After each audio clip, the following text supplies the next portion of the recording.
इसलिए मैं निवेदन कर रहा था कि एक राजा था, बड़ा प्रतापी था। महाराज इतना प्रतापी था कि भगवान के खूब अष्टायाम सेवा किया करता था। हमारी स्थिति क्या है, हमारी गति क्या है, हमारी मति क्या है, हमारी संतति क्या है, थोड़ा सा इस पर समझना, फिर कथा में चलेंगे।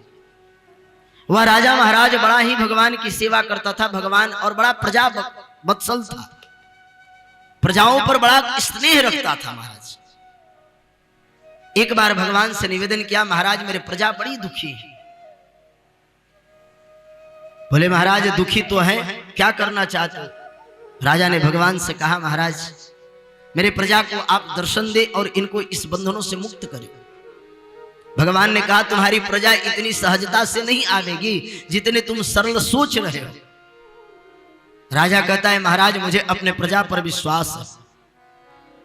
आत्मा कहता है, बुद्धि कहती है, मुझे विश्वास है कि जहां मैं कहूंगा वहीं कान जाएगा, मैं जहां कहूंगा वहीं नाक जाएगा, मैं जहां कहूंगा वहीं मेरी सारी इंद्रियाएं जाएगी। लेकिन कान अपने ओर खींचता है, नासिका अपने ओर खींचती है, नेत्र अपने ओर खींचता है, तो इंद्रियाएं अपने ओर। कोई सुंदर स्पर्श चाहता है, कोई सुंदर स्वाद चाहता है, कोई सुंदर सुनना चाहता है, कोई सुंदर देखना चाहता है।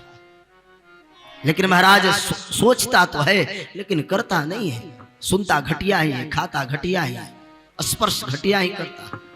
इसलिए प्रकृति यान्ति भूतानि निग्रहम किम करिष्यति। यहाँ पर शास्त्रकार कहते हैं कि व्यक्ति इसी संसार में केवल इंद्रियाओं के सुख को अपना सुख मानकर अपने आप को पशु की भांति एक रस्सी में जकड़ कर रखना, यह पुरुषत्व नहीं है, यह अंततो गत्वा मनुष्य की प्रबल मूर्खता है, मूढ़ता है, वह जड़त्व है।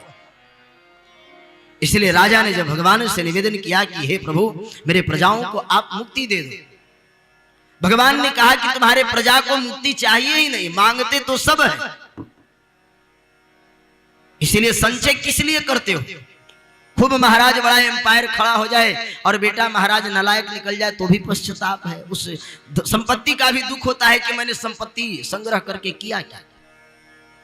और याद रखना जो फकीरी में जीते हैं ना, उनको किसी प्रकार का टेंशन नहीं होता है, कोई चीज अपना नहीं होता है, वो तो तुम ही निवेदित भोजन करे, वो तो समर्पित कर दिया है महाराज, या मेरे नहीं। जैसे पिता अपने पुत्री के कन्यादान करने के बाद निश्चिंत हो जाता है, वैसे फकीर अपना संबंध उस परमात्मा से जुड़कर निश्चिंत हो जाता है। पकड़ लो बाह गिरधारी नहीं तो डूब जाएंगे, भगवान कहते तू डूब जा।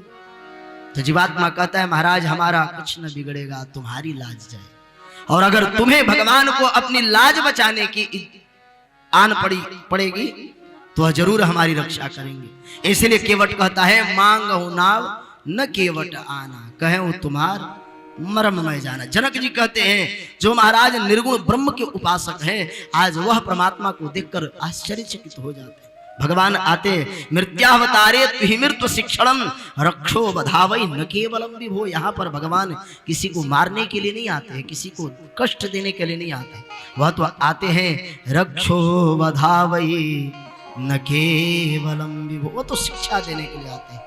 अपने चरित्रों के माध्यम से, अपने क्रियाओं के माध्यम से, अपने कर्मों के माध्यम से भगवान यहाँ पर शिक्षा देने के लिए आते हैं कि ब्रह्म भी यहाँ पर आता है तो सुख और दुख के डोरी से बंधता ही बंधता है।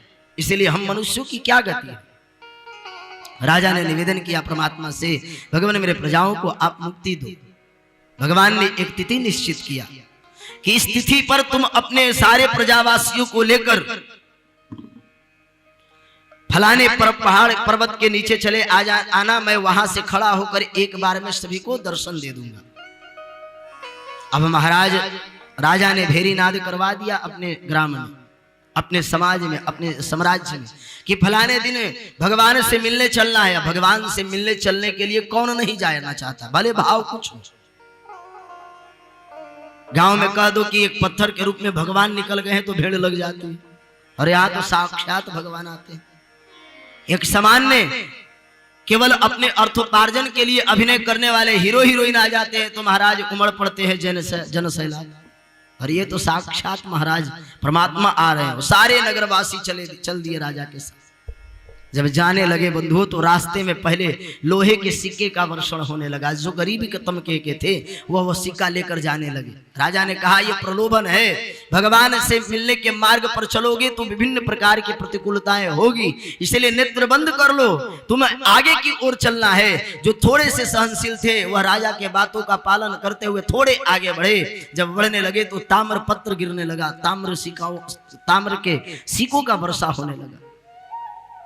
अब तो कुछ लोगों का धैर्य उस ताम्र सिक्के को देखकर टूट गया। जब आगे बढ़े महाराज तो कुछ दूर पर चलने के बाद चांदी के सिक्कों का वर्षण होने लगा। अब थोड़े से जो धैर्यवान थे उनका भी धैर्य टूट गया। आगे बढ़े तो स्वर्ण सिक्कों का वर्षण होने लगा। फिर महाराज स्वर्ण सिक्कों को देखकर अब तो बढ़िया बढ़िया का मन डगमगा गया। और आगे बढ़े तो राजा के साथ अब कुछ एक वही बच गए थे जो उनके पत्नियां थी, जो उनके पुत्र थे, क्योंकि पिताजी जा रहे हैं। आगे जाने लगे तो हीरे का वर्षण होने लगा। महाराज हीरा का वर्षण होते होते होते होते महाराज अब तो कुछ राजा के पुत्रों का भी ईमान डोल गया। देखते देखते महाराज नीलम की वर्षा होने लगी। अब जो राजा की पत्नियां थी वह भी हाथ जोड़ दी कि महाराज अगर आप हो तो फिर कभी दर्शन हो जाएगा, आज तो इस संपत्ति को ले जाकर हम सुख भोग करें।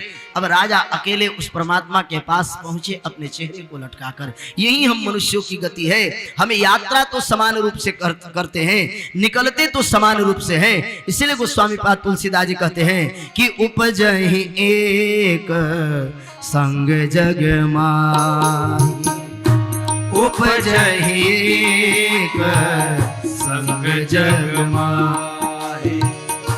जलज जोक जिमी उन बिल गाही, जलज जोक जिमी उन बिल गाही।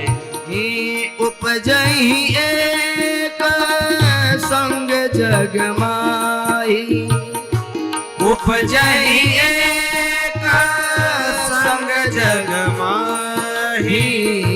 जलज जोक जिमी गुण बिल गाही, जलज जोक जिमी गुण बिल गाही।